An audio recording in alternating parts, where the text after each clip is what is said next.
So if you ask me, Reform are now the official opposition to the Labour Party. Now, why do I say that? Because they are the only ones that are actually making a proper effort to take a stand against what Labour are doing to this country. The Conservatives, nowhere to be seen. A little bit of bibble babble and chit chat from them about their leadership election, but that is about it. Rishi Sunak, haven't seen the guy since the general election. I know he went on a little holiday to California whilst Keir Starmer was using the riots as an excuse to literally chuck everyone in prison who doesn't like immigration.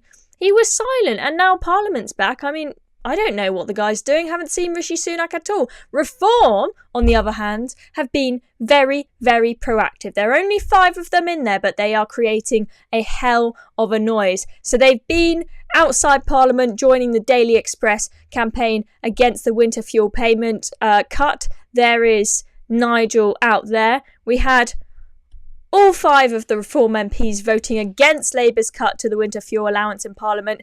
And were they going to allow the Labour Party to get away with letting a load of dodgy prisoners out onto our streets, potentially to commit more crimes so that they can make space for, you know, Margaret, who posted on Facebook that she doesn't like immigrants? Oh no, they weren't going to let them get away with that. Take a look at Nigel talking. Some extraordinary celebratory scenes outside Britain's prisons where in some cases serious career criminals were released. And this to make way for, yes, rioters, but equally those who've said unpleasant things on Facebook and elsewhere on social media. Does the Prime Minister understand there is a growing feeling of anger in this country that we are living through 2-tier policing and a 2-tier justice system?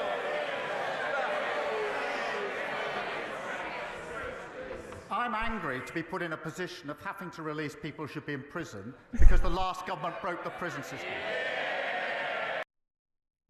It's the same old usual trick from Labour, right? Just blame the Tories for everything, right? I understand they were put in a difficult position with the prisons because the Tories didn't bother to build any more or actually maintain the places. But is there any excuse for taking one person out of prison who has committed an absolutely horrendous crime to make space for somebody who posts on Facebook? No. You're not getting away with that. And you'll see a similar response from Shabana Mahmood when Richard Tice asks a similar question. Thank you, Mr. Speaker. Can the Secretary of State explain why, when there are some 10,000 foreign criminals blocking up space in our jails, why aren't they being removed and deported, simultaneously saving the British taxpayer billions of pounds every year and having the support of millions of British voters? Here. They are being deported. They will continue to be deported. Nothing will change as far as deportation of foreign national offenders is concerned, but the inheritance that we had from the previous government meant we had to take further additional measures. The answer won't come from deportation of foreign national offenders alone, but it is very much part of the picture. Again, just blames the Conservatives. Oh, the mess we inherited from the Conservatives. That is becoming the excuse for absolutely everything. Okay? You can use the Tories as an excuse for there being some limited prison spaces, but there is no excuse whatsoever for letting someone out of prison who has abused someone, assaulted someone.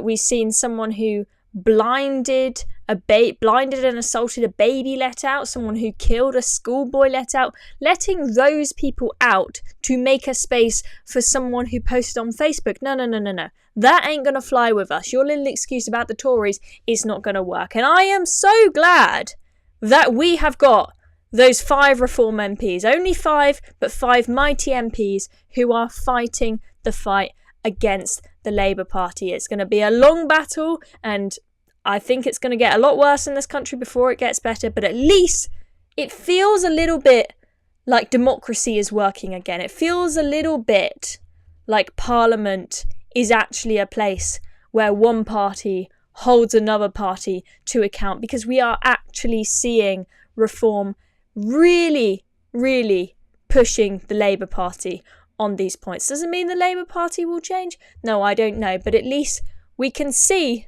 proper questions asked, and we can see what answers and what excuses the Labour Party have for them. Because normally PMQs, I mean, it is just so boring. Dead questions, dead answers. At least we got some good questions. Parliament actually might get interesting to watch again. Who knows? Anyway, I'm Chloe Dobbs. This has been another video for Reasons. Make sure you're subscribed to the channel. There's going to be a lot more politics going on now that Parliament is back in swing. So make sure you do not miss out on any of our reports on all of this stuff. Keep in touch and I'll see you all very soon.